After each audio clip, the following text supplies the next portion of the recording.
Boys and girls, ladies and gents, welcome to another episode of Clutch Conversations.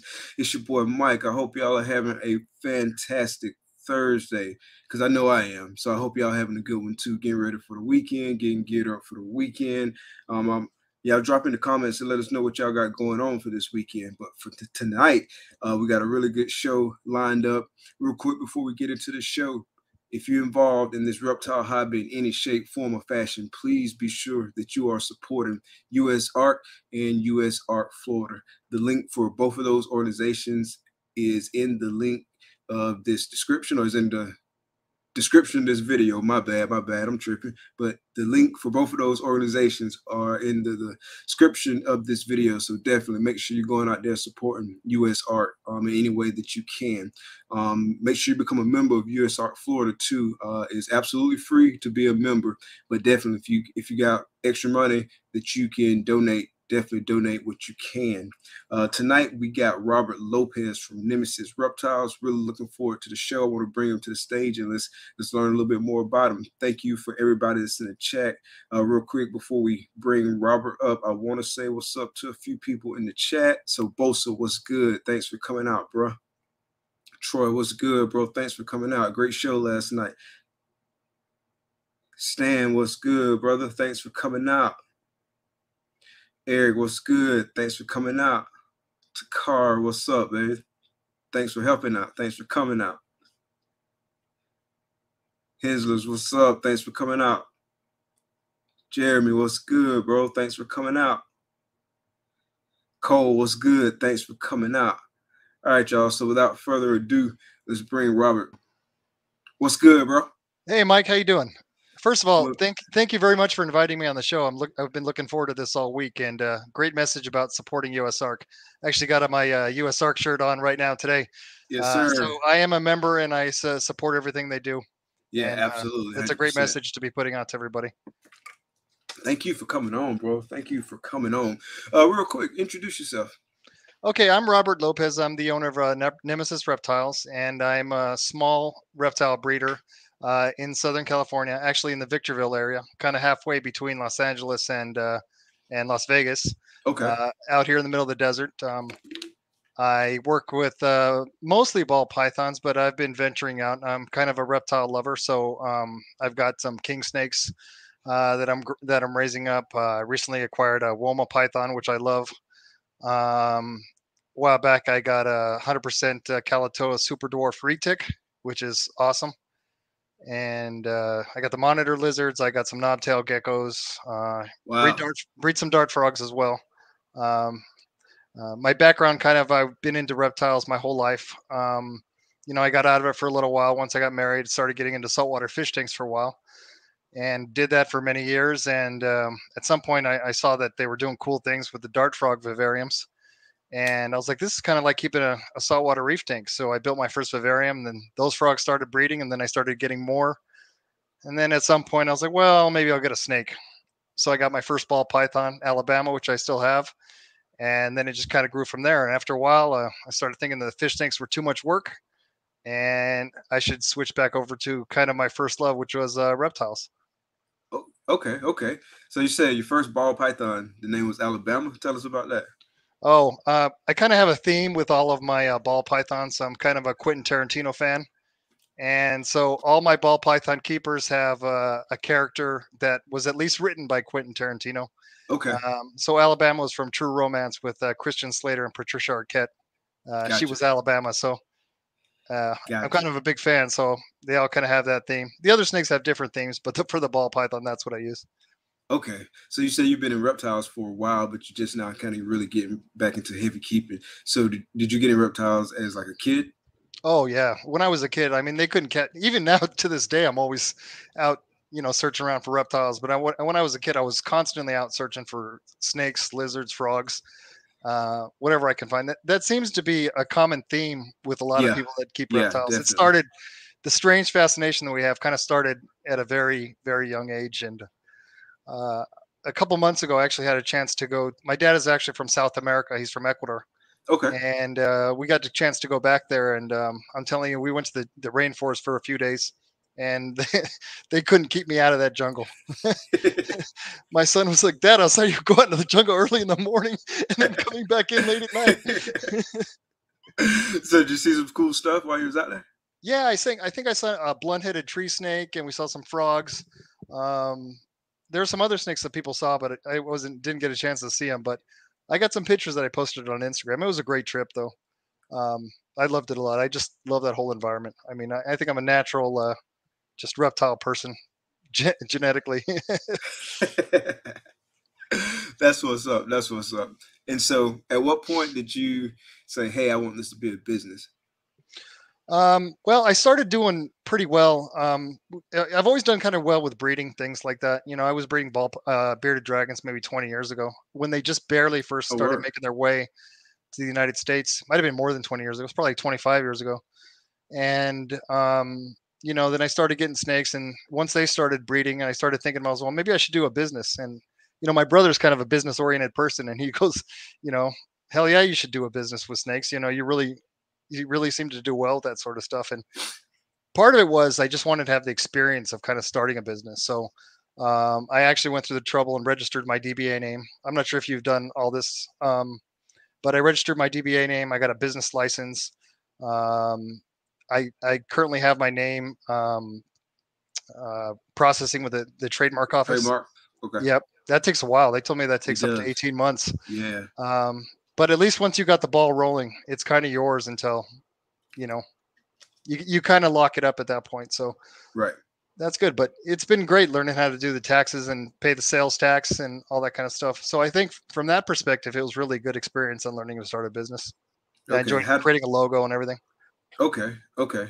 So, how long ago was that? Did you start the whole business process? Was it when you first got back into keeping more species, or did you No, just kind of come to that no. conclusion? I think it's when I started getting a clutch or two of eggs and selling them. Okay.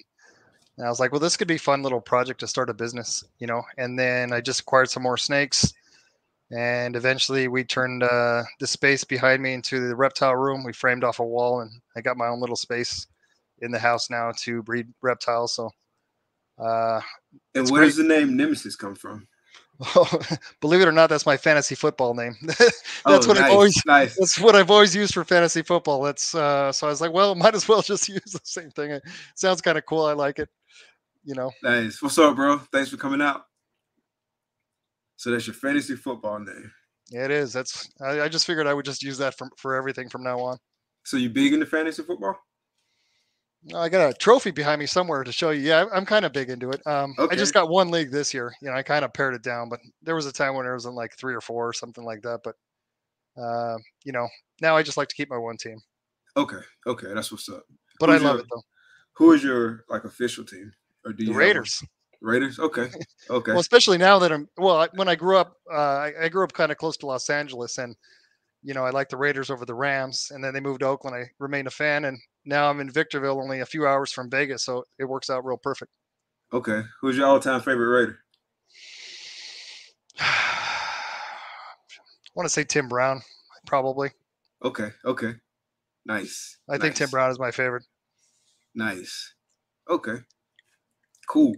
And so you said you started having a couple clutches. You decided to turn it into a business. What were those first two clutches? It was my the same girl, Alabama.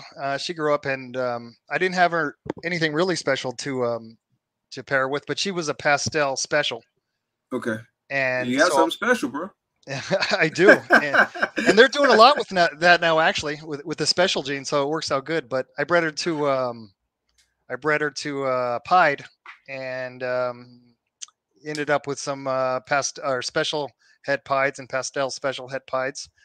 And those girls are actually just starting to breed now. That was a few Oh, years ago. nice, nice, So nice. I'm looking to make some pastel special pieds and special pies from them. So is pie one of your main focuses, or are you looking at some other projects too? I kind of wanted to base my business model around recessives. Okay, I kind of smart struck move. out on a few things this year. My clown male doesn't seem to want to breed with anybody, so I didn't produce any clowns. And then I had a male that was a male leopard There's a that was single supposed to gene be. clown. Yeah, it's a single gene clown, but I had a Okay, bunch of het clown girls with different genes, like leopard clown and enchi clown and some other stuff. nice. but he wouldn't breed with anybody, so I might have to get a replacement for him. Okay. But I work with ghost stuff, pied stuff. Um, I do have some exanthic stuff that I'm working with, Okay. and I'm working to try to produce some lightning pieds next year. I Oh, held back nice. a female double het VPI exanthic and het pied, and I have a male that's the same. So hopefully this coming year I can produce some lightning pieds. If not, it'll be the year after that. Now, what's up? Thanks for coming out. So lightning pies, that's what's up, bro. I like the lightning pies. Axanthic is one of those ones that I see recessive wise that I just hold myself back from. So Axanthic is one of those. Lavender, I like lavender a lot too. Yeah, I do But too, actually, but I don't have anything in lavender yet. I don't either. I don't either. I like tri-stripe. I like G-stripe. I like a lot of the recessive genes, but I am trying to limit the recessives that we got. So right now we got 5, and even 5 is a lot. Once you start thinking about like spacing, Yeah, and like doubling up, tripling up for the projects. The good thing is like I can work some double recessive projects, triple recessive projects, and then just start like stacking those together and start like working those, because the ones that I got, I feel like they complement each other fairly well for the most part. So yeah, the ones that we work in clown. Clown is my favorite, like hands down. mine Uh, too. DG, love DG too. Ultramel, so Team Ultramel for sure. Hypo is another one that I like a lot, and I feel like a lot of people sleep on it. And I got a then lot of hypo stuff, Pied but is the yeah. last one. You got a lot of hypo stuff. So what kind of stuff you got in hypo, and what you trying to Oh, do with it? you can continue with your list. I was just gonna. No, that was my list. That was my list. So those 5 recessives, and then we just got like codoms sprinkled all throughout. Yeah, Let's the season it. hypo stuff was kind of another strikeout this year because I bought a leopard male that was supposed to be het hypo and het pied, and I was like, yeah, this is going to be a pretty powerful male for my collection. And I bred him this year to a super pastel hypo, and got no hypos. uh, but since the female was hypo and she's super pastel, I ended up with a lot of cool, a couple of males that I'm gonna hold back. At least one that's leopard het hypo. So the snake that I thought I had, at least I have it now with what he produced. Um, so maybe in another year or so, I'll be able to work that out. But I was trying Okay. to mix like some super pastel leopard hypo stuff. Oh, Yeah, but nice. I agree with you completely. Hypo is a completely underrated gene, especially with like lesser GHI or GHO Mojave. Yeah. Oh, yeah. Yeah. That's where it really hits the most, I think. Yeah. Yeah. So just think of GHI Mojave Hypo Clown. That's Oh yeah, yeah, That'd be nice. Yeah. Um, I'm definitely gonna try to work that project and hatch one of those. But yeah, definitely hypo. I got a lot of hypo stuff too that I'm working, and I'm mostly focusing on hypo clown. I actually got a super inchy lesser hypo female. That's probably about, I think, if I'm not mistaken, I have to look at my records, but I'm expecting her like October 8th ish, October 7th. So hopefully she laid before we go to Tinley, because that's like really pushing it. Because I believe Tinley is like October 8th or something like that is the day that we travel.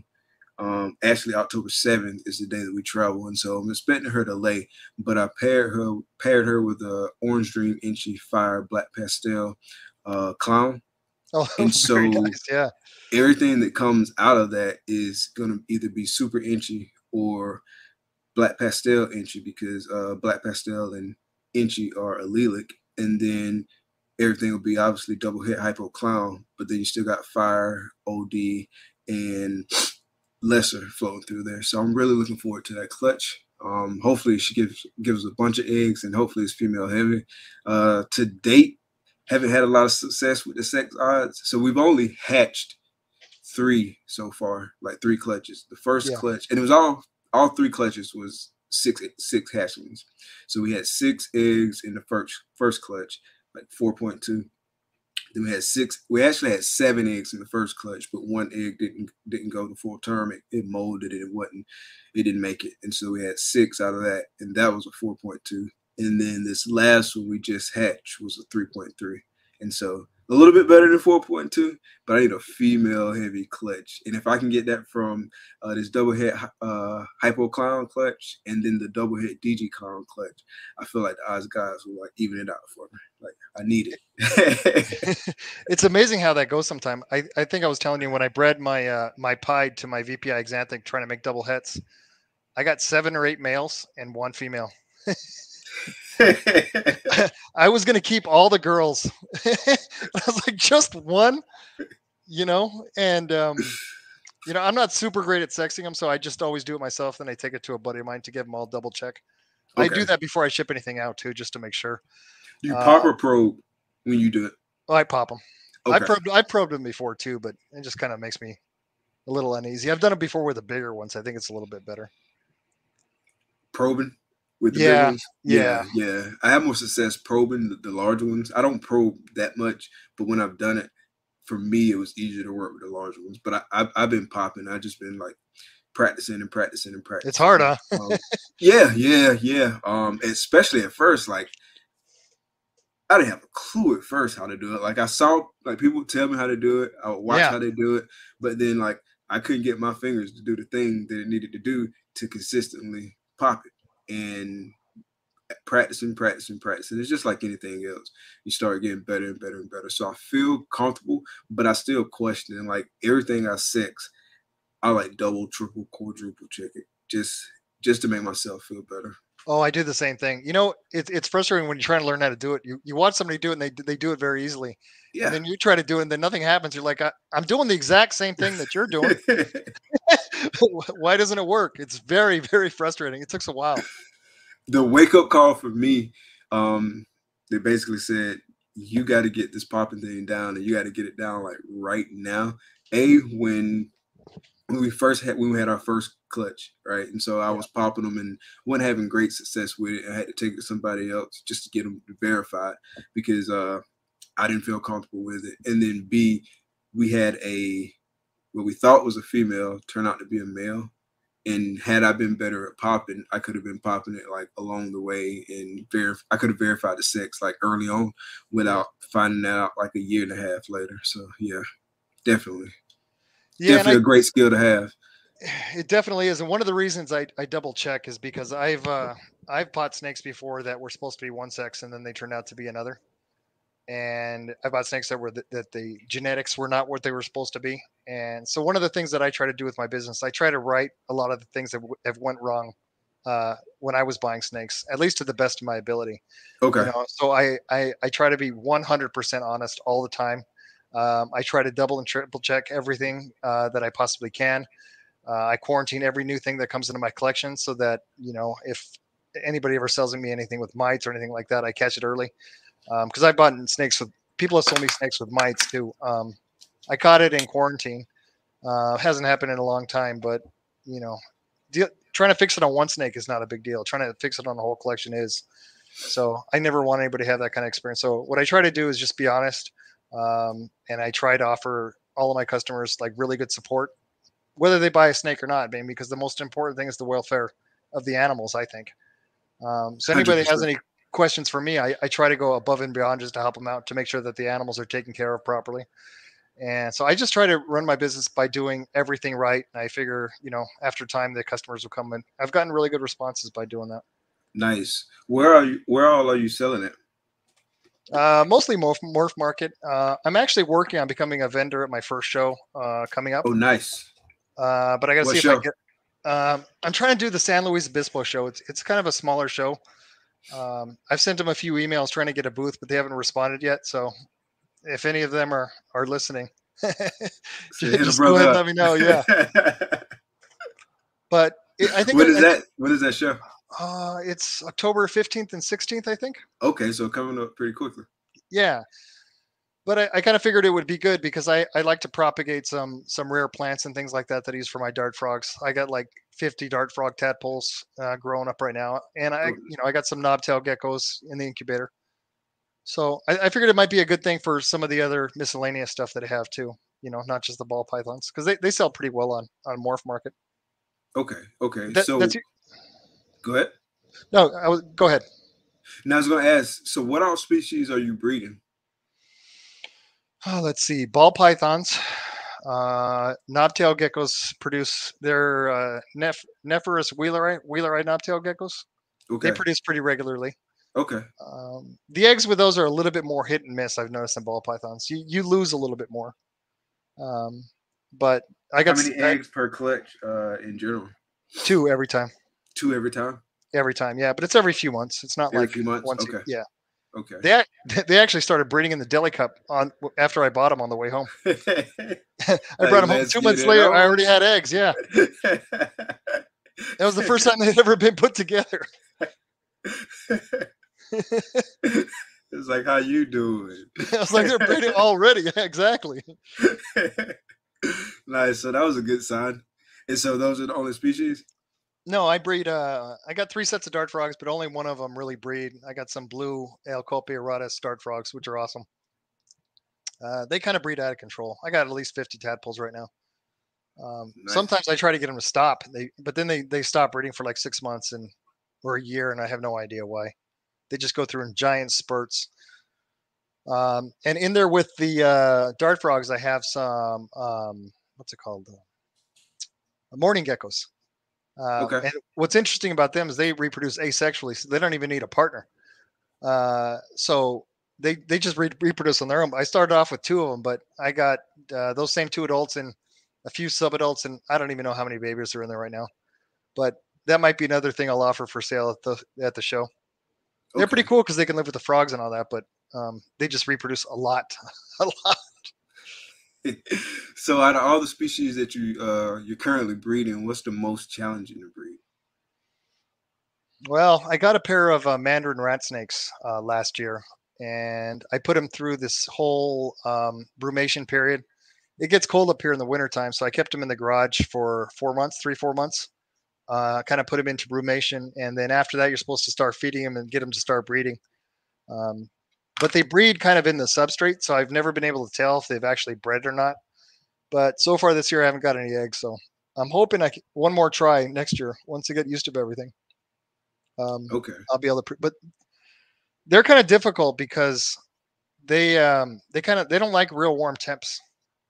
So in the summertime, I keep them in the house where it's like 78 degrees. In the wintertime, I brumate them in the garage where it's cold, and in the spring and the fall, I put them back in the snake room where it's pretty normal temps. But they just don't like a lot of heat. They don't do well, Gotcha. which is interesting. So with keeping so many different species, is it challenging? Like, not necessarily keeping up with the husbandry, but like how do you work out your weekly routine or whatnot, like in terms of upkeep and your schedule and all of that?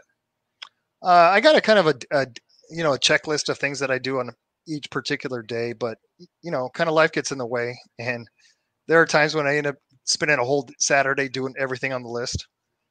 Um, but in general, I kind of pick, ball pythons are not a lot of maintenance, and Right. snakes in general are not a lot of maintenance. The frogs live in bioactive aquariums, so Okay. the only thing I really got to clean there is the glass and, culture fruit flies and whatnot for them. Uh, the monitors are kind of in bioactive setups too, so they don't really need cage cleaning. I just got to feed them. All in all, it's not too bad. I mean, I think to take care of all the snakes is less than 2 hours a week, and probably no more than 4 or 5 hours just on maintenance a week. Doesn't take that long. Gotcha. Gotcha. Appreciate that, Bosa. Bosa, I don't know if you see it down there, but Bosa dropping links in the chat. Oh, that's He cool. Thank dropped your you. Morph Market, dropped your IG, dropped your Vero. You do a lot on Vero. I created an account. I just I added started. a bunch of people, but I haven't done much on Vero. Yeah, thank you, Bosa. If you follow me on Instagram or Vero or whatever, I'll follow you back. No problem at all. Anybody here that does that, go ahead. I'll just follow you back. Yeah, Bosa is a big time supporter. Like he supports everybody too. So that's definitely somebody great to have in your corner, 100%. So speaking of social media, what all social media platforms are you on, and which one do you focus on the most? Just Instagram. I hate Facebook really. I don't know, something about Facebook.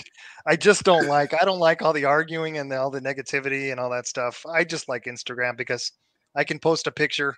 Nobody really says anything harsh or negative or anything. You get a lot of positive feedback. You get to show Yeah, your animals. You can put a picture or a video. It's a simple format. I like that sort of format rather than Facebook. Yeah, I like IG way better than Facebook too, for the same reasons too. Like it's just too much drama on Facebook. I'm still on Facebook. I got a lot of family, a lot of friends on Facebook, so I do check in. But I spend the majority of my social media time on YouTube or IG. Yeah. Go ahead. No, I'd like to start doing stuff on YouTube at some point. Yeah, so I was about to ask, do you plan on doing stuff on YouTube? I think so. Once I build up the courage, because there's some negativity on Courage. there too. Yeah. I'm not really scared of that sort of thing. I've done a lot of public speaking in my life, so Oh, nice. I think I just need to invest maybe this year and get some new equipment and start making a couple simple videos. And I think once you do one or two, you kind of get the feel of it, and then you can expand from there. You know? Yeah, yeah. I know. For me, public speaking is not something that comes naturally. Like I used to get like these butterflies and stuff in my stomach, get super nervous, palms sweaty, knees weak, arms heavy.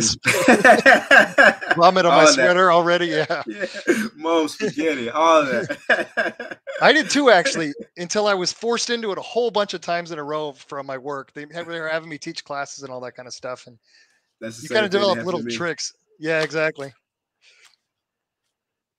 But yeah, and then just eventually got over it. Like I still get nervous, especially like if I'm doing like a presentation or something like something that's formal. This I don't get as nervous so much because it's pretty laid back. It's pretty informal. It's just me kicking it with people, talking about something that I really enjoy talking about, and so I don't really get nervous on this. I do get nervous like when I'm a guest on somebody else's show. I get a little bit more nervous, and I don't even know why. Considering like I'm doing this once a week. And so I don't know why I get nervous when I'm sitting on the other side of it. But outside of that, nothing much. Yeah, We I made a used to. few YouTube videos that wasn't podcasts, and that was pretty straightforward. I mean, you mess up, like you say stuff that's crazy, you can edit it out, and then boom, Exactly. great video. No, podcasts are great, actually. I've done a couple of other podcasts. My son was doing podcasts for a while, so he asked me to be on his show just to tell interesting stories or whatever. Okay, dope. And So then what I kind of was, podcast does he do? Is it a reptile specific podcast or no, is it no, just no. I'm the only crazy one that does all this stuff. It was just a general podcast where they talk about politics and movies and sports and things okay? like that. Okay. He had it up here in the desert where I live, but I did that one, and I did the Proper Royals podcast Oh, with Adam. nice. Yeah, Adam, cool. Yeah, he's cool. I enjoyed doing that. So yeah, Yeah, I this got kind to of meet format I really like. him a few weeks ago at Daytona, so I got to meet him in person. So that was pretty cool. Oh, that's right. He's another Florida boy, huh? Yeah. Adam, he's got like a perfect like radio slash podcast voice. Yeah, I noticed that he does. I thought maybe he was like a radio person or something when I was talking. It made me kind of nervous, to be honest. Yeah, he's super cool in person too. Oh, that's Super good. cool. You planning on hitting up any big shows in the future? Oh, In I the go to near every single future? one. I go to every single one that I can. Out here in California, there's a big one. There's like the Reptile Super Show, and there's like Repticon. I go to every one I can. I really like going to those shows. Okay. Are you The going to problem is, Tinley? no, that's too far. That's in Chicago, isn't it? Yeah. Tinley Park, Illinois, right outside of Chicago. We're flying into Chicago though. Oh, okay. Yeah, maybe one day. It'd be a nice trip though. That's the biggest one, I think, right? Yeah. Now, when you go, how do you get stuff back? You ship it from FedEx or something if you buy anything, or So this is my first time going to Tinley. yeah, So I've never bought anything at Tinley, but from what I've heard, like some people just get it shipped back. Like if you were to order it from somebody online off of Morph Market yeah. and get it shipped to you, you could do that at Tinley. At Tinley, same thing. Okay. Are you shipping already your stuff? No, we are set up to ship. Yeah. And so we'll be shipping soon, hopefully, assuming someone buys some snakes. All of the snakes that we've sold so far have been sold locally. So I actually like shipping. It makes it kind of easy. You just once you get the hang of everything that you got to do, you just kind of put them in a box, drop them off FedEx, and you're done.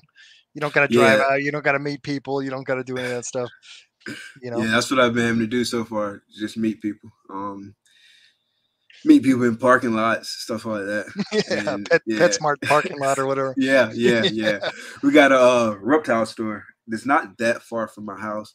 I meet there regularly. There's a like it's kind of like an ER, like it's like a Yeah. little small ER. I meet there a lot just because like it's an easy landmark and say, hey, do you know where this is? And folks always know where it's at, and so meet there and just stuff like that. But yeah, it's a lot of meeting in parking lots. But um, never shipped anything. I'm kind of nervous about the first shipment. And I'm sure I'll be nervous like the first few times until I get the hang of it, and then it'll just be like second nature, just like anything else. Yeah, the first one I ever shipped out, it was like in July, and I was like, please don't be somewhere hot. They wanted me to ship to Phoenix in in like the middle of July. Look at the temp. I was like, it's 115 degrees. I That's not can't gonna ship. work. Like, it's not gonna work. Um, but I did start using Phase 22 packs. Have you heard of those? Phase 22 packs, are those the cool packs? Kind of. They're like a gel pack, but if you Uh huh. freeze them, they'll obviously keep the snake cool. But you can also use them in the cold as a liquid, as like a gentle kind of heat source. So you can use them in Oh, the heat word. or the cold, and they work like really, really well. I mean, they do a really good job of keeping the inside of the box like exactly at 78 degrees. Oh, Um, nice. I so have to with look into that. those, yeah, I mean, 110 I won't ship, but 100 now I can do it as long as it's hub to hub. Gotcha. Is that all you do, hub to hub, or do you do hub? Do you ship to people's residence? Sometimes I'll ship I tell them I prefer to ship to the hub, but sometimes they're 25 miles away, and Gotcha. I don't want to do that to somebody. They need to assure me that somebody's going to be there. Gotcha. Yeah. Yeah. I've had, at first, I used to get most of them shipped to the house, but now I get them shipped to the hub. Um, I've had nothing but good experiences with one exception shipping something to the house. Like I remember one time, like the guy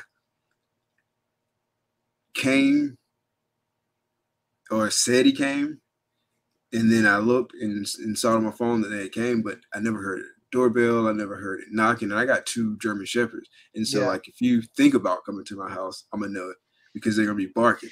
right. And then I called FedEx, and it was like, oh yeah, the guy will be back in a little bit.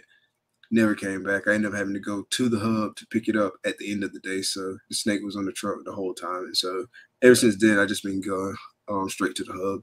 It's inconvenient sometimes, but oh well, it's inconvenient. I feel better when I go to the hub because I know it's gonna be somewhere safe, just chilling until I get there, and then I can just go pick it up. It, it's way better because you don't have to deal with that issue of it being stuck on the truck and waiting for somebody to deliver it. It makes it much more reliable when it goes to the hub. Yeah. Um, One of the first ones I did right after that Phoenix one, I think like 2 or 3 sales after that, some guy says, I want to buy the snake, but I'm in Alaska. I'm like, oh man. It was like around the fall, and I looked at the temp. I was like, well, it's 90 here. It was around this time of year, I think. It's 90 here, and I looked at the temp there. It's like it's 35 degrees in Alaska. Wow. That's where I found out with those Phase 22 packs. So I think I sent it like a heat pack and one of those like half frozen, half liquid. It got there fine. It was no problem. It was just a little bit Okay. cold. Okay. Okay. Well, that's good. That's good to know. I'm gonna definitely look into those Phase 22 packs. Yeah, there's a lot of Where places do that sell them. Oh, go ahead. Sorry. Now, I was just about to ask you, where do you get yours from? I think they're called like Cryo Pack, something else. I either get them from Josh's Frogs, which I knew about them from the Dart Frog stuff, or I get them from like Amazon. Some of the reptile shipping companies have them too. I think I use Reptile Express, Okay.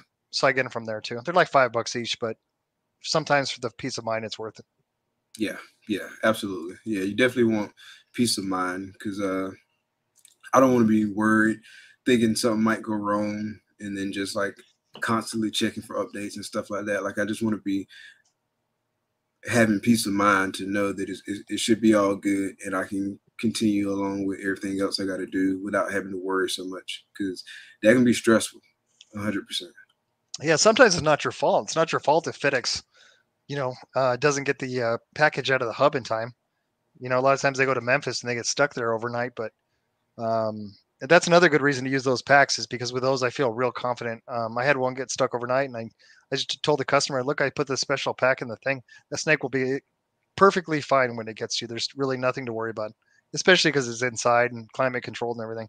Yeah. And it'll be fine for a while in there, so there's nothing to worry about. Are there any days you avoid shipping on? Like some people don't like to ship out on Monday. I ship Monday, Tuesday, and Wednesday. Okay. The reason I don't ship on Thursday or Friday is because obviously Friday you can't, because unless you do a Saturday delivery. Right. And Thursday, if there's a delay, there's a chance the animal might get stuck over the weekend. Yeah. So you say Monday through Wednesday? Yeah, usually. I think I've Okay. shipped on Thursday once or twice if it was close enough. You know. Okay. Have you ever had any issues shipping on a Monday, or it's been all good? I think maybe only once or twice the package got delayed. And then I've had some that were supposed to be there by like 10:30 in the morning, not getting there until the afternoon. But so it's been pretty good. Okay. Yeah, because I've heard some people say they avoid shipping on Monday just because everyone's shipping from stuff that got ordered over the weekend, and so it's like super busy, and so it's like Oh, a higher chance of it getting delayed. But then some people will ship on Monday with no issue. I never And really then thought about that, but that's a good point. and then some people won't ship like right after a holiday or something like that for the same reason. And then I mean, a lot of people won't ship on Thursday just because if there is a delay, but now it's there over the whole weekend. So I've seen that as well. Oh, the holiday thing for sure. Yeah, I won't ship like right around Christmas time or anything like that. Gotcha. Something, yeah, that's almost guaranteed to be delayed around that time. Okay. So what's this upcoming season looking like? Have you started putting together your breeding plans? Oh, I think so. I mean, I don't think I mentioned it before, but one of the some of the stuff that I really like is everything in the Bell complex. I mean, that's what I really first liked. And the first time I saw a Mystic Potion, I was like, I got to get one of those and try to produce those. Those are like one of my all-time favorites. I mean, there's a lot of simple, without doing recesses, 2D gene combos that are really hard to top. You know, Mystic Potions, GHI Mojaves, GHI Lessers. There's a lot of stuff like that. I produced some crystals this year, some blue-eyed Lucies, Mystic crystals, which are cool looking. Those aren't very common. I got a couple of those, and yeah, but everything in the Bell complex I've always liked. Okay. And so you got some of that stuff coming this upcoming season in terms of pairings and whatnot? Oh, I have a bunch of those already. I got a whole rack of. I got like 35 hatchlings at the moment. But for this upcoming season, I'm trying to get my clown to go with 2 or 3 females, trying to produce some clown stuff. I'm hoping to produce lightning pieds. I'm hoping to produce special pieds. I want to produce GHI lesser hypos. I'm trying to hit on some of the stuff that I didn't last year. I'm trying to take that next step into the higher level stuff. Gotcha. You know, what else do I got going on? Trying to think what else I'm raising up. I got a spot nose clown I'm raising up, or het clown that I'm raising up. Oh, nice. Male or female? It's a female. It's hard to find. Okay. Nobody wanted to give it up. I was trying to find a visual clown, spot nose clown, but I couldn't find a female at all. So I settled for a het. But she's getting a little Gotcha. size on it. Probably next year for that. But I think you're right. Okay. Clown is the best gene that there is. Yeah, I love clown. Like I love clown. It's very versatile in my opinion. It's responsible for a lot of crazy combos, and a lot of people like myself, for example, when you see a gene, you wonder how would that looking clown. And that's one of my first thoughts, like how would that looking clown. But yeah. Everything looks amazing like that. I think one of the reasons is because clown is like kind of a pattern mutation, but as far as the colors go, it doesn't overwhelm the color palette of the snake, kind of like a bamboo, like kind of dominates the colors. A clown kind of keeps it, like if you breed a bamboo clown, it's going to look like a bamboo with a clown pattern, that sort of thing. Same thing with Xanthic. It doesn't really mess up the colors very much, Right. but you keep that cool clown kind That of cool pattern. clown You know? look, yeah, 100%. So your girls, when do they go for you? Like, are they going all throughout the year? You breeding year round, or do your girls kind of go at the same time? I start pairing like around November. I used to do it around Thanksgiving time, but I started trying to do it a little earlier so I'd have babies in the spring. But they don't listen. I mean, they still seem to go at around the same time, like closer to summertime. Or Okay. actually, no, they started laying eggs in the springtime. They started hatching in the summer. So, and then it's all Okay. at once too. That's a good cadence. Like for me, my girls, they go late. Or I mean, it's only my second year, but so this year was the first year I had multiple females go, and they all went kind of late. Like I said, I'm still expecting like 4 more clutches to hit the ground before the end of the year, and so all of them going like towards that latter half of the year, and so we'll see how it goes next year. See if it's kind of like that same cadence, or see if some of them start going earlier. But I started pairing around the same time that you did. Like I started pairing like late fall, like Yeah. November-ish is when I started pairing. Oh, that's But good. Yeah. Maybe it's the climate you're in too, because you're in a semi-tropical kind of climate. Are you in South Florida? I'm in Gainesville, so North Central Florida. Oh, okay. So it's not probably not as quite as tropical, Right.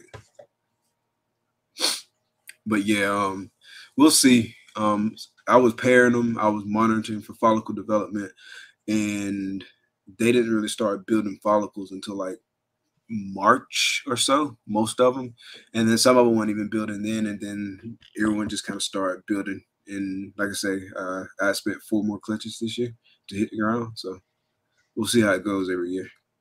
Yeah, I'm hoping for a couple of more, but you never know. They kind of just do what they want. Sometimes you think they're going to go, they get bigger. You see them building and building and building, and then just nothing happens at all. Yeah, yeah, You know. yeah. I definitely been there. I had a girl do that last year. Like she got all the way up to probably about 21, 22 millimeter follicles, and then she just reabsorbed. Do you ultrasound? I was just about to ask you the same thing. I don't have one. No, I Okay, don't even check. I don't even feel it. I just keep putting them in there until okay. I see them ovulate, and that's all I do. How many times? How many locks are you use? How many locks is it taking on average? Sometimes two or three. Sometimes they 2 or lock 3. 8, 9 times. Um, I mean, it's kind of hard to tell. It's I don't think it's so many how many times they lock. Maybe I do need an ultrasound machine because it's just more about the right time. I mean, I've heard of people having an ultrasound or just being able to feel with their hand themselves and just Yeah, pairing them one time because they do it at exactly the right time, you know. But I just put them in there every 3 weeks and kind of that's about all I do. get to it. Get to it. That's what's Yeah, up. That's what's up. So, how many clutches are you shooting for next year? Do you know? got 7 so far this year. Um, I don't know. I should be a little bit conservative, maybe 10 or 12. Okay. I mean, I don't want to overproduce either and just have more babies than I can actually, find good homes for. But I Do do you need have a more space. So yeah, don't we all? Don't yeah. we all? Do you have a target number of clutches? Like when you get like, what's your max? You think once you get like more and more established? Well, I was trying to hit 10 this year, but I'm only at 7 so far. If I get 8 or 9, 1 or 2 more, that I think that'd be happy with that. But I think at some point I think I set my goal to be maybe around 20 or 30 clutches. Okay, 20 or 30. Yeah, You're I just need a gonna bigger build up that incubator. over time. I think so. I need a bigger incubator. I need a larger baby rack because my rack only holds 35 babies. So Okay, it's all the way full right now, and I have a little bit overflow. I have to put in a homemade budget rack that I built. So gotcha. What kind of racks you running?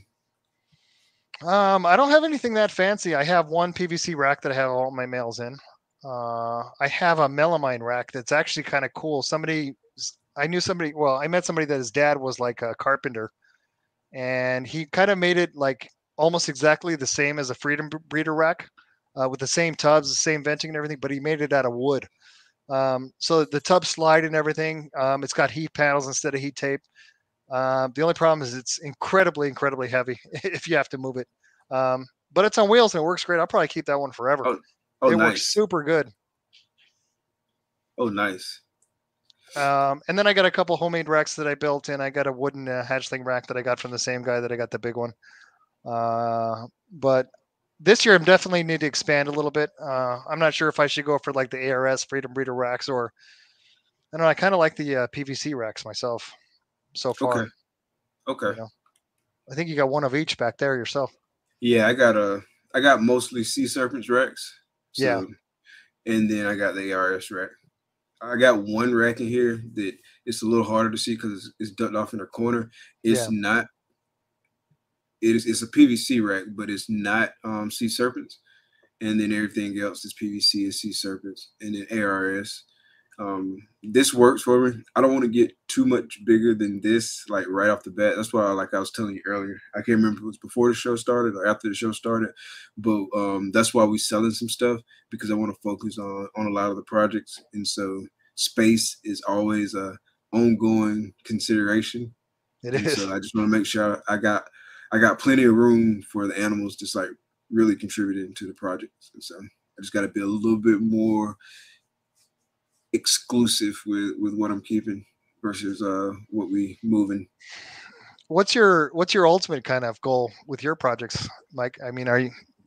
So like I was saying earlier, those five recessives, but I want to go like double, triple recessive, and then and probably beyond. We'll see how it goes. But DG Clown is one that I plan on working Yeah, fairly heavy. DG Hypo Clown is another. Hypo Clown is another that I plan on working. Ultra Male Clown, DG Ultra Male, Ultra Male Hypo. And so as you see like all those double and triple recessive projects, then that means like more space you need, right? And so that's why we limited the amount of recessives we got because you got to balance like space, you got to balance the number of animals like with the day-to-day life and stuff like that because I mean you got to pay the bills and right now work pays the bills and so you got to balance that and then you got other priorities and stuff like that, but those are the projects that I'm focusing on and I just want to build out on those with codom sprinkled throughout. I'm not gonna get like super duper deep in all the projects and just have like animals upon animals upon animals, but I kind of want to be like a little bit more focused and smaller, and everything that I have is like super powerful, right? And so like very very a smaller collection, but a lot of punch behind it. I think that's a really smart way to do it. And I try to think about that same thing too when I'm deciding what to hold back. Because you don't just have to think about, I can use this male this year, but I can make an even better male next year. And for the female I want to use them with, she's just a hatchling herself. So I can actually wait till next year and hold back one of those males instead of keeping one now. So I hear exactly what you're saying. I mean, sometimes you want it's hard to manage because you have to think so many steps ahead of what you want to hold back. Right. It's kind of like a little chess game you're playing in your mind. It's been just Exactly. racking my brain. It's like I don't know which ones of these to keep. You know? And Ozzy was talking about a similar dilemma. Like sometimes he doesn't know if he want to keep an animal or not. Like it could work, and he'll keep it for now, and then he'll reassess later, right? And he'll Yes, look I for do that. I do that. redundancies and stuff like that. You do I that, I do that exact. I have like once for sure I know I want to keep, and then I have like possible keepers that you can always sell them later, right? but you With a don't little want to bit more sell weight one on and them, exactly. You don't want to sell one and realize later that I should have kept that one. You know, I think. Esteban, what's good, bro? Let me see. Let me take a look at the comments too. I think I'm not real good at looking at the comments. If anybody has any questions, but I'd be more than happy to answer any questions that everybody has. But yeah, Um, it's oh, it's a constant like mind game, and that's one of the cool things about it is you have to put a lot of thought into it, and so it definitely keeps you on your toes. yeah, and I had an example of that this year. Maybe I can get your input on it. But I had a male banana that was a male maker, sold to me as a male maker, and he was supposed to have yellow belly in it, but didn't. And he was supposed to have possible het clown, which the clown didn't prove out. So I bred him to a pastel highway, which is a really, really beautiful snake. And I was hoping to get some banana highways, which are awesome. But I didn't hit on any of those. But I knew that the gravel and the yellow belly genes are allelic, so I know all the bananas would have gravel and or yellow belly. Um, well, it turns out all of the whole clutch, all of them had banana except for one, and all of them All of had those are males. no. Two of them were females. Oh It wow. was supposed to be from a female maker. So I ended up with two female banana or pastel bananas that are either gravel or yellow belly, which you can't tell them apart without some kind of genetic testing. Right.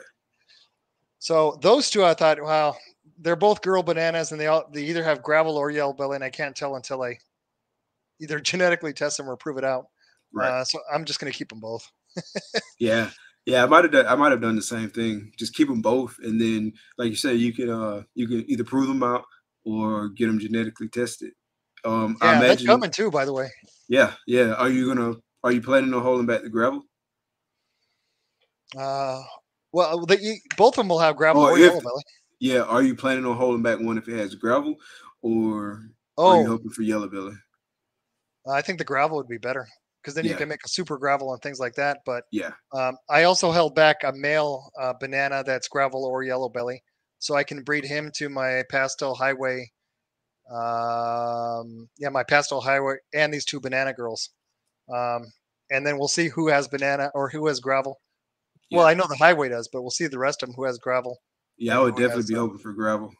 Yeah, that's better. Definitely, yeah, Even just super gravels are really valuable and they look awesome too. yeah. They do, they do. I got a clutch that will be hatching like any day now. Over the next few days, it was a chocolate freeway. Then I put him to a highway female, and so either get highways, freeways, ivories, or pavements, and then chocolate obviously can be in the Oh, that's mix awesome. somewhere. Yeah, And so I'm hoping for at least one chocolate pavement. That'll be dope. yeah. Oh, And I'll probably because by the time that one produces, especially if it's a female, I hope it's a female chocolate pavement. But we'll see what we get. But let's just say, in theory, if I got a female chocolate pavement, by the time she's producing, like the genetic testing should be like in full effect at that time. And so when I produce babies from it, I'll be able to see what I got. So we'll see. I was trying to do the same thing when that clutch hatched. I was like, just please let me get one highway. I don't care if it has pestle or anything. I just want to know that I have the right genes. And I Yeah. got nothing. I was like, oh, that means the banana doesn't have yellow belly. And then the same thing Dang. happened with the clown. I got no clowns out of that one either. But for Dang. next year, I'll be ready. So was it just the one test pairing you did, or did you do more to verify? No, I just had the one to pair to, but I don't have a real good feeling after I don't get any. Yeah, Well, I mean, I could have got ivories too.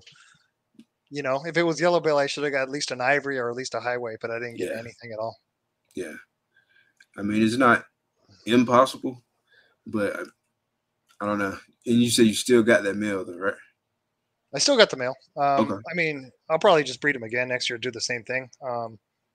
But yeah, because the males that I'm holding back are not going to be ready for next year. gotcha. So, do you have any pearls of wisdom that you can share for folks, as it relates to reptiles in general? We don't got to specifically be breeding, don't got to be any specific species, but just any pearls of wisdom in general. I mean, number one, I don't do this to make money. I do this just because number one, I just generally love reptiles. I mean, if I'm watching any clutch hatch, I'm excited because there's nothing cooler than seeing the first time a snake pips out of an egg and to see that little nose. Selenag. Yeah, I mean, I just love reptiles in general. So uh, because of that, all the maintenance and all the work that I do, I don't really ever mind doing it. I don't ever dread doing anything. I'm not doing it for that reason. Um, it's not the best way to make money. I mean, there's a lot of other things I would recommend to make money other than this, but I do it because I just love it. Number one. And I heard somebody say this. I don't know if it was Brian Gundy or another big breeder. He says one of the great things about this hobby, and he said that the secret to happiness was always having something to kind of look forward to. And this kind of gives you that Yeah, because 100%. right now we have eggs, then we have babies, or we have babies now. Then right after that ends, you start figuring out all your little pairings, your little combos, and then you get the breedings, and then you get more eggs, and it's a big cycle that goes on the whole entire year, and Yeah, you get a lot out of it, and it does always kind of give you something to always look forward to, 100%. you know. And then I think if you want to be successful, it's like anything else. I mean, there's going to be times where you don't feel like doing this. You don't feel like moving some males around. There's a feel like you don't feel like doing the maintenance, but it's those times where you kind of just push through it and get it done anyways. It frees up your time to do other things. Number one, and it just helps you. Just that little bit of extra effort sometimes helps you be successful. That extra 5%. Yeah, I would say. 100%. 100%. You know, and Anything then up? oh, I was just going to say, and then I think there's a reputation in this hobby for people to be kind of toxic in a way, you know, and I'm against that. If somebody doesn't know, it's better to educate them than to talk trash and discourage somebody. I spend a lot of time just helping people get everything set up right for the reptiles, and I don't mind at all doing it, you know. And I think the Did you more have any mentors? not really. I mean, I've gotten people that I've gotten advice from in here and there, but I mean, I've just been into this kind of stuff my whole life. So I think I just naturally just kind of knew what to do. But I got a few people that I go to for advice and questions on this or that, of course, you know. But I Gotcha. didn't get to this brand new. I mean, I've always kind of done this. So it was a pretty easy transition for me. Gotcha. Thanks, Bosa, by the way. I see that. What do you say? I just said facts. Oh yeah, yeah, 100%. I like What's that good, guy Rob? already. Yeah, yeah. Boss is a dope guy. Cool. All right, so I cut you off a little bit. Did you have any other things you wanted to add to the pearls of wisdom? Let me see what else I got. When you start getting a large collection, it's good to spend time to try to find ways to do things just a little bit quicker.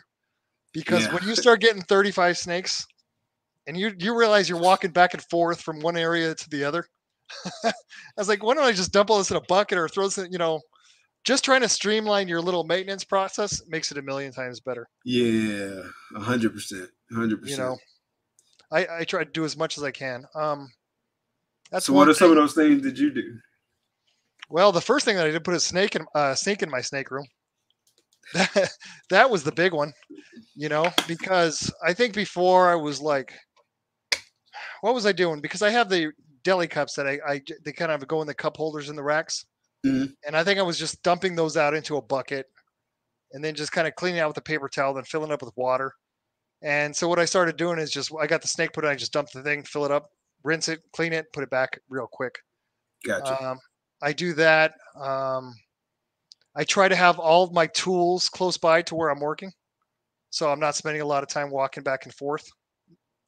That seems to help a lot. I'm trying to think of what else I do. Try to keep my snake room and all my tools and everything clean and organized.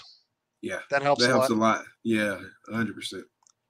I try You're to not keep all looking my for stuff something pretty you tidy. need. Yeah, I'm guilty of that though. Um, I don't don't have a leave. sink though. Not in the Oh, snake you room. need one. That would be nice. That would be so nice. We fill up like this big like Yeah. container, and so that's what we're using to like pour the water into the cups and whatnot.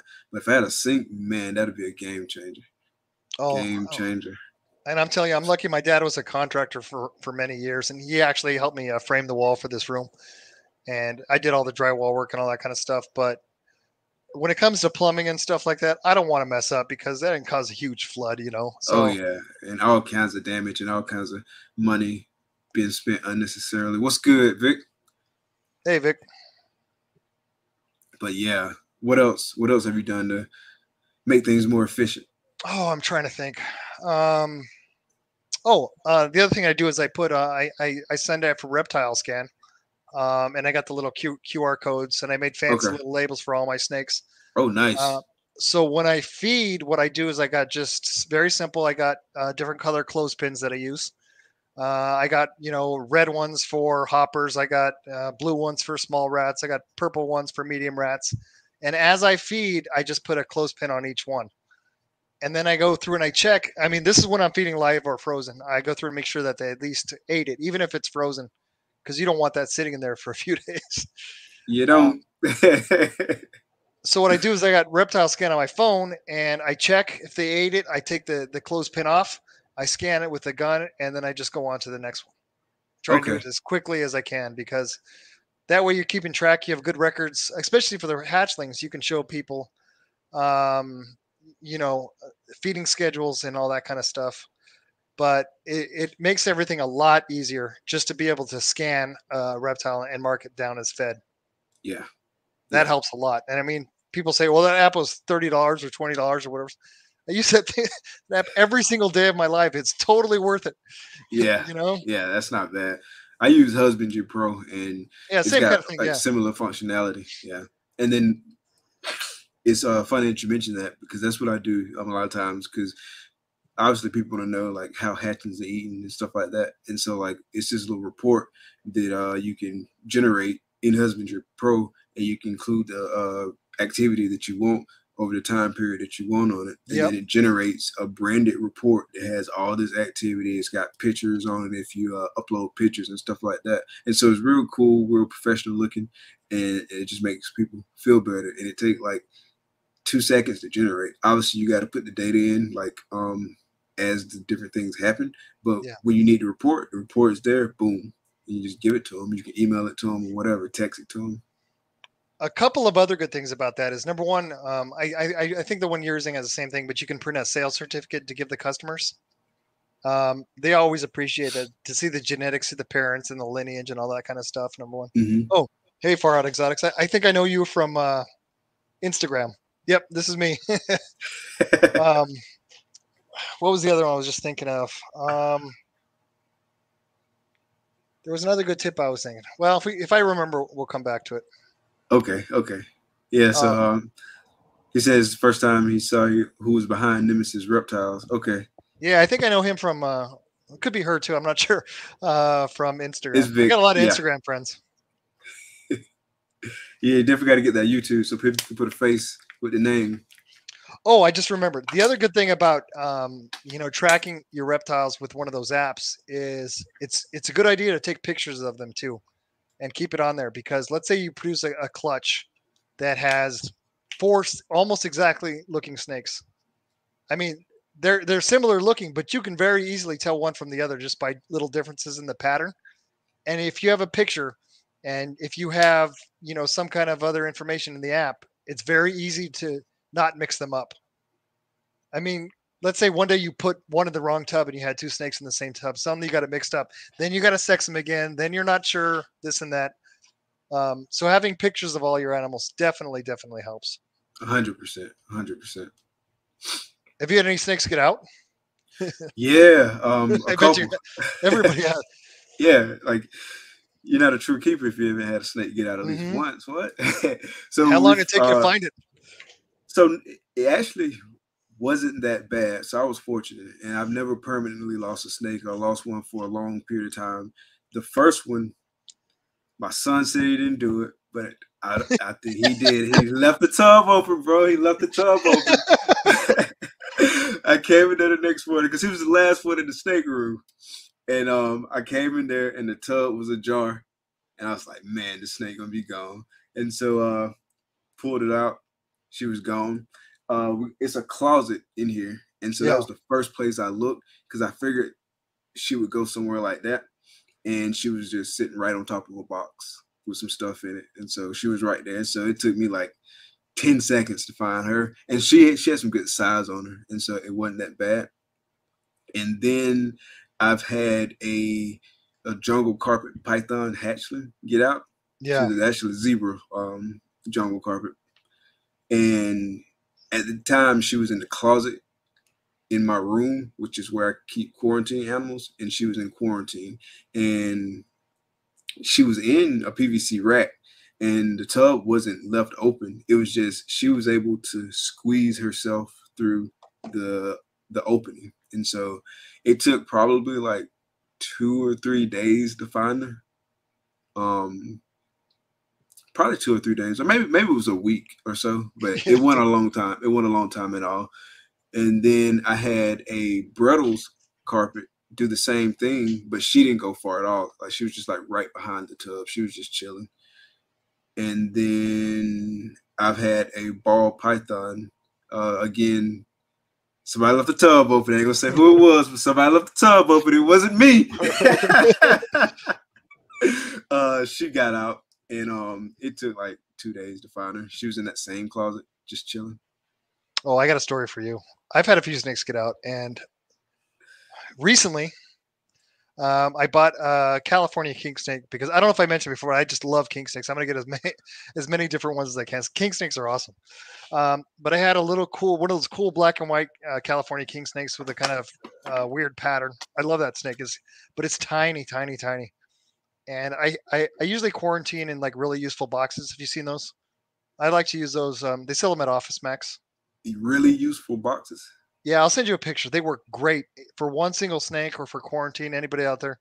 You can drill holes in them. They hold humidity great. They come in like a smoked gray color, which keeps a lot of light out, which is great. But this thing was so tiny that it squeezed through the little tiny crack between the lid and the box, and it was shut. Everything was closed. It just wasn't in there. And to make it worse, maybe like a year ago, my daughter's ended up getting a pig. It wasn't supposed to live here. Just supposed to come over here sometimes. But he's a huge pig that lives in the house. And he's a really good boy. I mean, he doesn't really do anything wrong. But I was like, if this pig finds a snake, is he going to eat it? I don't know what's going to happen. But it's like one of those potbelly pigs, Okay, yeah. Yeah, I So saw one of those at the reptile store one time. I actually got a picture of it on my IG. oh, they're cool. Yeah, I like pigs a lot now. But he doesn't get along with the dog, so he can't be outside with them. But I was like, the pig's going to find the snake's pig's going to eat. I'll never know. So I spent 2 or 3 hours just tearing the room apart, very carefully going through each little box or paper or envelope or anything that I could find, and I couldn't find it. So some of the stuff you start taking stuff when you do that, you start taking some of the stuff out of the room. So I had some blankets out of the room. I had some paper, some boxes that I had carefully looked through. And a day or two later, I come outside and the pig is sleeping on the blankets that I had taken out of the room, and the snake was sitting there coiled up right next to the pig's head. Oh wow! I was like, I guess he didn't eat it. I think he got attracted to the warmth or something. He was sleeping right next to the pig's head. Did you get a picture of it? Oh no, I was too excited to get the snake back. I think, Gotcha. but I remember I was like, it's right next to his damn head. What's good, Chad? Thanks for coming out. Moon over Miami. Thank you for coming out. Hey, Oh, everybody that's in the pretty chat, by dope. the way. That's pretty dope. Oh yeah, I had a monitor get out one time. Twice that one got out. One time, I got out in the snake room, and it was before I had finished the other side of the wall, so it was like just PVC and insulation. Mm-hmm. And I couldn't find it anywhere in the snake room. It was pretty big, and I figured it might have got through a little hole and got to the other side and got into the garage. And I ended up something told me to look behind the insulation of the garage, but I started feeling around under the pink insulation between the 2x4s, and I ended up finding it. She got a little infection in her toenail and lost the very tip of her toenail after that Oh insulation man. incident. But I thought she was gone for sure. But nothing worse than a lost. Well, there's things worse, but having a Yeah, reptile I know lost what you an ass is mean. pretty bad. Yeah, I know exactly what you mean. It's such a relief when you find them too. It's like, It feels so good once you find them. It's almost worth losing them in the first place. But yeah, it's a terrible, like that cold, sinking feeling right. that you're going to be spending hours and hours and hours, and then Yeah, you won't because I find it. mean, right. It's because like they'll get in the smallest little space, smallest Yeah, little space. I mean, they could be 2 feet away from you, and you won't find it. And so what I did, I would get like a deli cup, and I Yeah, would put a rodent in there. That's how I I tried found that. two of them. That worked, And yeah, it worked both times. Both times I did it. huh? Live or And so frozen? it was live. Oh, that's a good idea. Yeah, and then like we just put some food in there, put some water in there, and just have it like chilling. Like that's his enclosure for a little bit until the snake finds it. Because I feel like eventually they're gonna get hungry and they're Yeah, gonna come try to get it. And that's how I found two of them. That's how I found the zebra jungle carpet, and that's how I found it was a ball python, a hatchling, and I was then like, the other two was like a quick find, so I didn't have to do that. yeah, it's great when you find them quick, but sometimes if it's been more than like 20 minutes, a lot of times you're not going to find it for a long time. Yeah. For a long time. Hey, what's up, Moon over Miami? I see the post there. Yes, Um, sir. oh, how are carpet pythons? I forgot to mention I have a green tree python that I really Okay. like. It's mean Okay. as hell. But how are the carpet pythons? So the carpet pythons, I like carpet pythons. Actually, carpet pythons are out of the three species we keep. Well, technically we got more than three species because we got like three different kinds of carpet pythons. So we got a brettle carpet python, we have a Yeah. coastal carpet python, and then we got three jungles. And so the carpet pythons are one of my favorite species. When they're hatchlings, some of them can be nippy. Yeah. But the ones that we have, for the most part, have grown out of it, with the exception of one. And he's nowhere near as bad as he was when we first got him, but he's still kind of like jumpy and whatnot. But he has gotten better over time. Like with more handling and more interaction, he's gotten better. But he's definitely not 100% yet at all. And then like our coastal and our brettle, they were like puppy dog tame from the day we got them. Like no Really? issue at all. Yeah, puppy dog tame, like puppy dog tame. And so our coastal, she actually starting to get some size on her. For a while, she was just kind of like real long and slender and whatnot. But now she's actually starting to thicken up a little bit. Not too thick, but thicken up a little bit. But yeah, I like carpets a lot, actually. Oh, yeah. I got a green tree python a while back, and it is. I don't mind it being like this, but it is absolutely vicious. You can't even get anywhere close to it without striking. Oh, really? And my grandson, I'm a grandpa already. Oh, wow.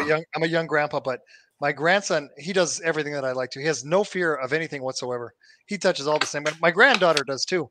Um, they've grown up with this stuff, so they have no fear. But he came out one day, he goes, "Hey, everybody, don't nobody try to touch that yellow snake because it tries to bite you." And I was like, "Well, how'd you find that out, bud?"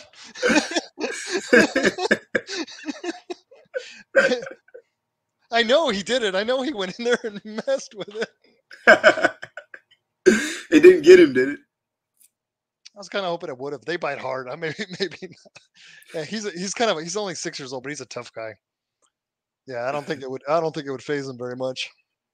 But Yeah. I know So, how he. I could has just it see. gotten you? No, I mean I've only been bit by snakes a few times, but no, that one's not hasn't gotten me. Usually it's the hatchlings when I go to pick them up. They're the bigger ones is usually like a feed response. Oh, Yeah. here's another tip. A while back, I forgot where. I think I got it from like a venomous snake supply company, but I got some a tool to open the tubs. It's kind of like a golf club with a little flat metal thing on the With a end of it. flat thing. Yeah. Oh, that saves you. That'll save you a few bites at least from opening the tubs and watching them fly out. Uh, Yeah. yeah, I recommend those a lot. It makes a big difference because sometimes, especially when they're kind of at eye level. Yeah. Oh man, I had to tell my friend out. He's like, I almost got bit in the face right now. Yeah. Yeah. So I use a hook to open mine. Like I got just like one of those hooks Yeah, I was from doing that before, but the other I one forget. works better. I imagine it does like with the Mm-hmm. flat piece because it's a lot easier to pull it, and then you got to worry about like because one of my concerns like with pulling it with the hook is like I don't want to mess up the lip of the tub. I mean Yeah. I've been using the hook and I so far haven't had any issues, but I just feel like it's putting like pressure on it, and I don't want to mess it up. But I feel like something that's flat will be like more against it and just kind of easier to grab it and pull it out and do it. But the hook has been working for me. I would like to get a tub puller. Where'd you get yours from? I think it was like from a Venom. I have it right here. I can show you what it looks like, or I can send Yeah, you a link after the show. yeah, definitely show me. But yeah, I definitely do that too because those ones is at eye level, just coming out the tub. Yeah, It's crazy, bro. Like I just want to open it, put the rodent in there, especially close at it. night. Just At night is when you get that strong, super strong feeding response, and they just come flying out of there like 100 miles an hour. yeah, yeah. Yeah, I Yeah, think you a big definitely have one to be got me. careful. And then with me, like I'm feeding everybody on the same day for the most part. Yeah. And so the first few is fine, but then once you start, you get about 10 rodents in, Hmm. and that smells I permeated know what you're throughout the talking about. room, Yep, and yep, yep. everybody ready, everybody at the front of the tub. It's like, man, yeah, that's I definitely don't want to get bit. So far, I haven't gotten bit. Like I got a few that I know, like just they coming out like as soon as I open it. I usually try to feed them first, Right. most of the time if I remember. Sometimes I don't remember. Like I got a pie girl, like she meets you as soon as you open it up. I got a inchy limonback female. She the same way. Like I got a few that's just coming right out, and then I got some that's not bad. Like they're gonna eat every single time, but I can just open the tub regular, put the rodent in there, and they're gonna do their thing. But some of them, man, they come right out the Oh, tub. it's startling. Yeah, I've only been bit Yeah. a few times, but one time a big girl got me the same way, opened it with my hand, and she came flying out. I think after that, I kind of got the tub opener. It's not even just that; it makes it easy to feed because I usually feed frozen thawed, and I just Okay, open it with my left hand, I put it, and then I shut it with the same tool, gotcha. and it makes it a lot easier. You know. Yeah, yeah, that's what I do with the hook. I have the hook in my left hand. I open it with the hook, drop the rodent in there, and shut it with the hook. And that way, I don't have to get my hand like anywhere close to them because they smell it and they see that heat signature. It's like, bam, they'll Do you get feed you. frozen thawed or live mostly? I do live. Yeah, Yeah. I get my stuff locally from a guy, probably like 10, 15 minutes away from him, and he gives me some really good prices. It just works for our circumstances. But yeah, we do live. Yeah, I got a guy too, and having a friend that breeds rats is one of the best friends that you could have in the snake business for sure. Man. I don't know if I could do it without that kind of thing, but I kind of like just what I do is I got a little freezer behind me, and sometimes when I go pick them up, I'll get like 1 week's worth of live just to kind of mix it up, and Okay. then I'll get like 3 or 4 weeks more after that of frozen, uh, and I just keep them in a little trunk freezer back here. But it's pretty easy. You just take them out, let them thaw all day, and then just kind of dip them in hot water and do it. It's Gotcha. I not don't know so if you saw Lane coming, so just get bit like a man. bad. I was wondering. It looked like you saw something funny. Well, I've been bit by like a What's man good, bro? many times. Yeah, I don't want to get bit. If I can help it, I don't want to get bit. That's a good one. Um, yeah, it doesn't feel that bad. I'm telling you, the worst thing about getting bit is that it's just incredibly startling. It's like they bite you and have already recoiled before you even know what even happened. They're Yeah, so much faster than you. It's not even funny. oh yeah, it's not even funny at all. Like the first time I got bit was by a bull, and she was a good size at the time, and Yeah, she was having a bad day, and she bit me, and it was startling more than anything because like, oh crap, I just got bit, and then obviously it was like real bloody or whatever, it but is. Yeah. it wasn't painful. It's just the startle factor and the man, I just got bit. I can't believe she just bit me, and she's a sweetheart too. Oh, I've been bit by the cat many times, and that's worse. A cat I can bite is a imagine. million times worse I than can a snake bite. imagine. It's slower, but much worse. It hurts worse. It's more likely to get infected. It's just yeah, snake bite's no big deal. Yeah, it's not at the end of the day. I mean, I don't like getting bit, but it's not that big a deal. And the hatchlings bite you all the time. Like they've bitten you, but like just because you saw them bite you, I but you're bite like, their I I didn't even bite their ass feel back. That's good. it. Oh, Bite them back. I have a spotted python. Some of the I kind of like the Australian like dwarf pythons, the really small ones, and I think the spotted python is the biggest of the Antaresia genus. I think it is. I think I said that right. But I have a baby one of those. It's like an earthworm size, and I was Oh showing my son, and I think it bit me. And he goes, "Did it bite you, Dad?" I was like, "I think so," but it was so small, I didn't feel anything at all. yeah. It was literally like the size of a toddler bite is the worst. Yeah. And boas, they bite pretty good, Oh yeah, I've heard. relatively speaking. Yeah, Yeah, and they don't yeah. go off feed, do they? Mm-mm. Not at all. Not at all. Like they be right on it too, and they hit hard too. They hit real hard and quick. Yeah, I bet. What was I going to say? Have you ever had how long? What's the longest you've had a snake go off feed? So I've had one that didn't eat for like the first maybe 4 or 5 months that it was here, Yeah, I've had that. and she finally ate. I ended up giving her some Da Vinci Bull supplement. I don't know if you heard of that. Yeah, I've heard of it. Yeah, she ate after that, That and works, huh? so yeah, it worked. It worked. Does it work on I've, ball pythons? yeah, I've had 80-ish% success rate with it. It doesn't work every single time. Some of them I had to administer like multiple times, and some of it was just like right after the first try. I also got this stuff called Reptade that I've been working with too. Yeah. I haven't had a lot of success with it yet. Like I got a few that's off right now that hadn't eaten.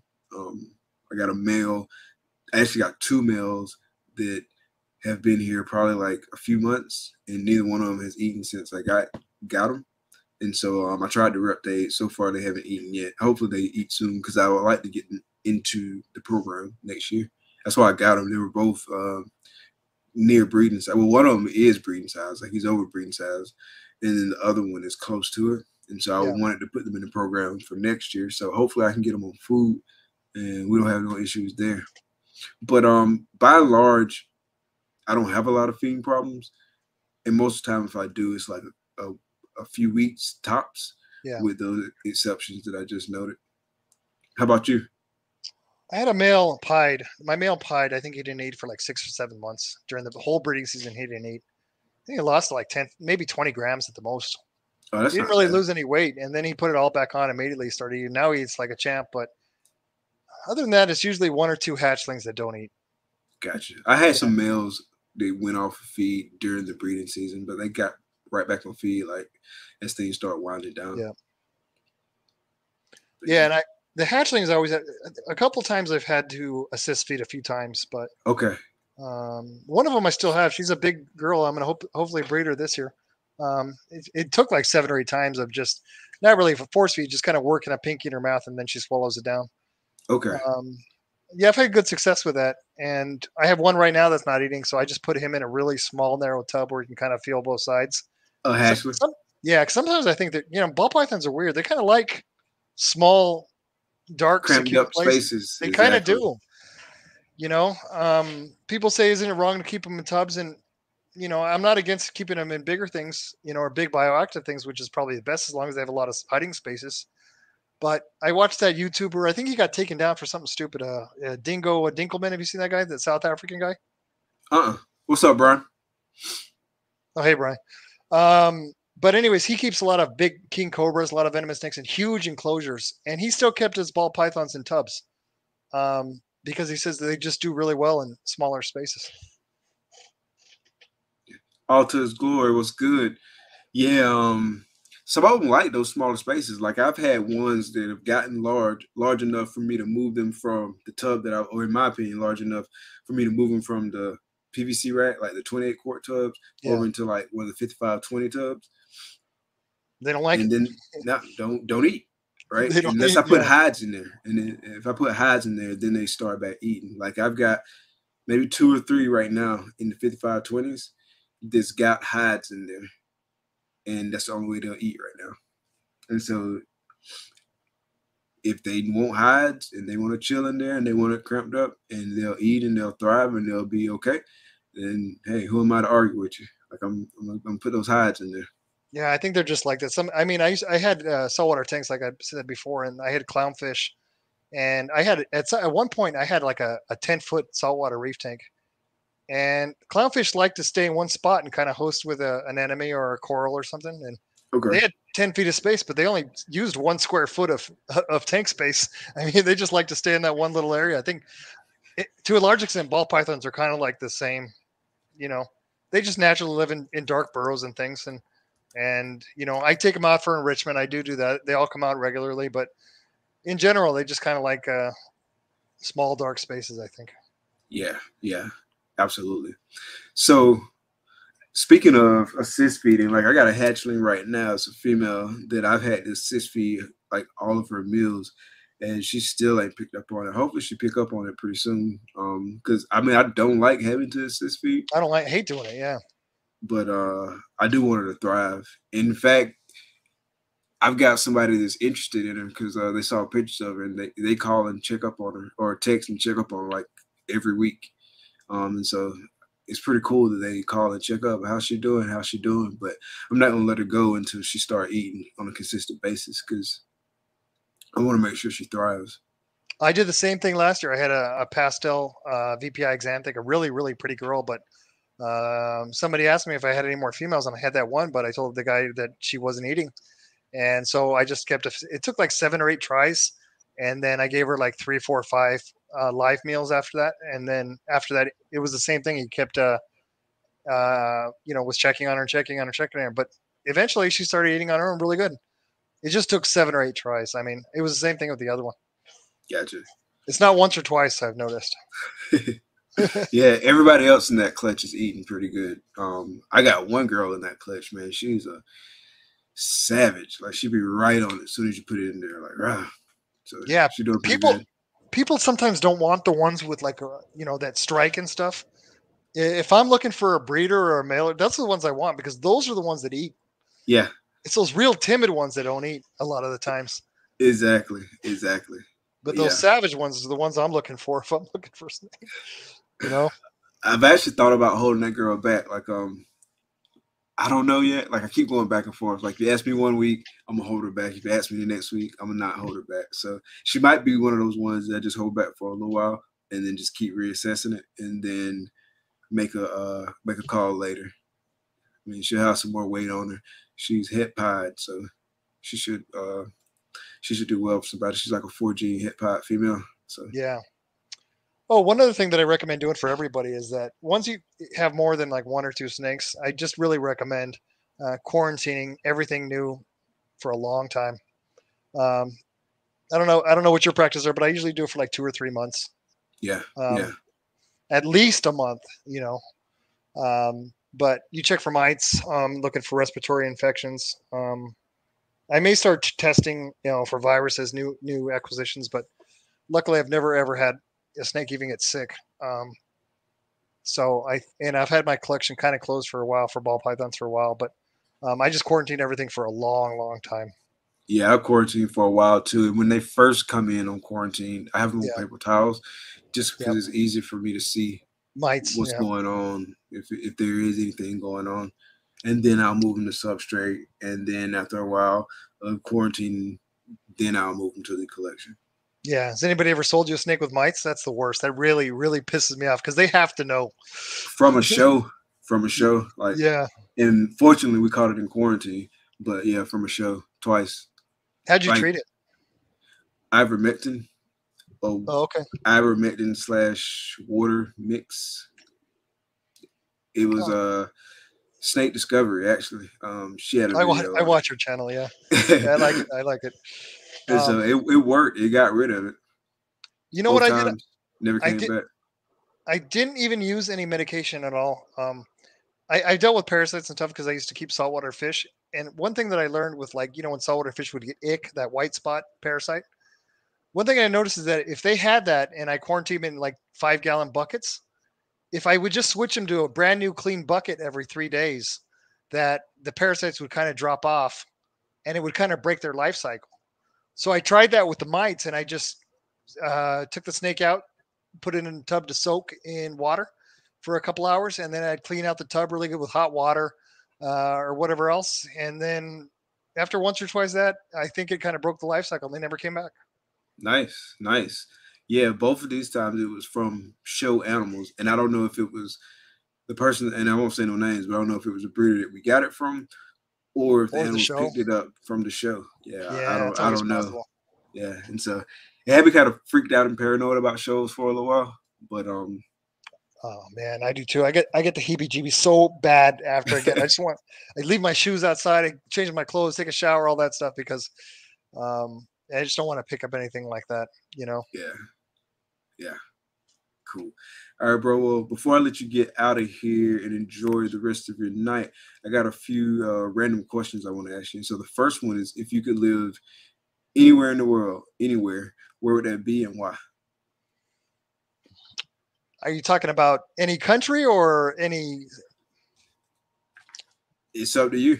Oh, Anywhere. I'm going to put it this way. I think my wife would never go with me, but I think I'd like to live in Florida, southern Florida, exactly, because some of the reptiles I want are big. I like monitor lizards. I like that sort of thing.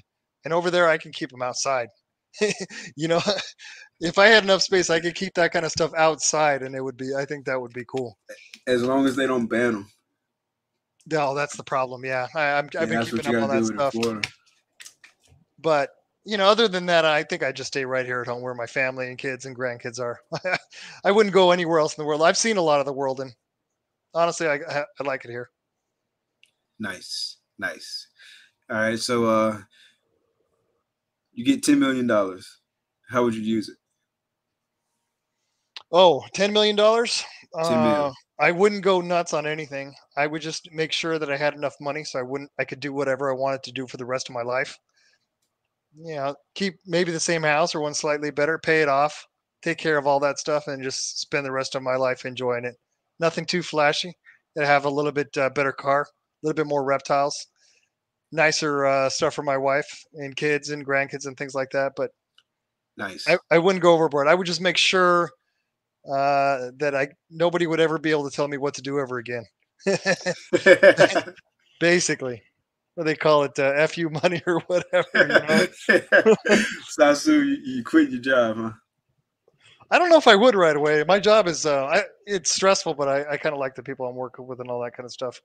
Gotcha. That's what's up, bro. Yeah, All right, so you get to have dinner with any three people you want, dead or alive. Who will those three people be and why? dead or alive. Hmm.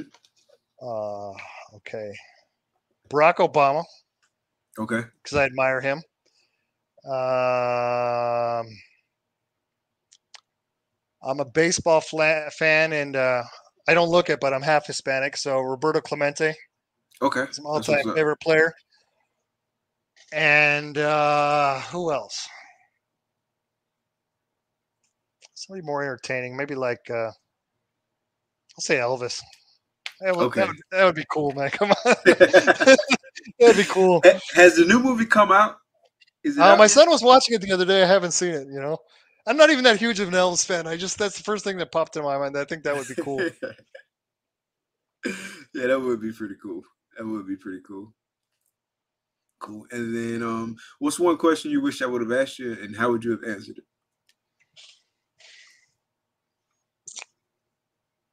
Trying to think of one. You're a good. You're a very good interviewer.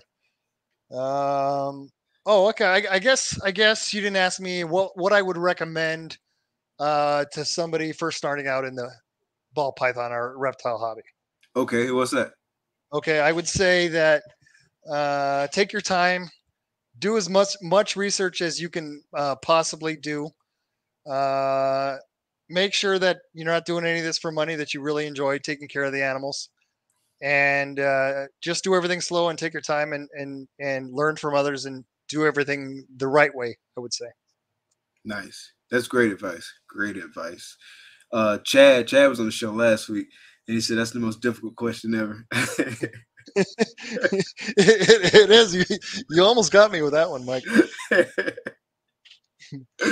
Cool, bro. Well, I know it's getting kind of late. I really appreciate. Or it's late on the East Coast. It's what 6:36. Where you at? 6:36 in Oh, the that's PM. cool, Yeah. bro. That's cool. I appreciate you coming out, bro. I've been looking forward to this all week. I always look forward to getting folks on the show. Um, Definitely, all those in the chat, please be sure to follow Robert everywhere on social media. We're really looking forward to you coming out with the YouTube videos. You got a lot of dope animals in your collection, so everyone needs to see all that and learn a lot. You've been in this game a lot, so definitely looking forward to the YouTube videos you drop and showing off the different species, and definitely going to be looking forward to your ball python projects. We're in a lot of the same projects, so I'll definitely be keeping an eye out for what you produce. Again, thank you so much. It's been great chatting with you tonight. Thanks to everybody in the comments. Is there anything you want to say before we get out of here? Oh, I just wanted to thank you very much. I really enjoyed being on your show, Mike, and I think you do a really good job with the show. You're a good host. You're a good interviewer. I like the Thank you. format. I will definitely be following your show, and anytime if I'm lucky enough to ever be back, I won't hesitate to do it. I'll also recommend your show to everybody that I know, and I wanted to thank all the people in the chat for watching and listening, and hopefully it was at least slightly interesting.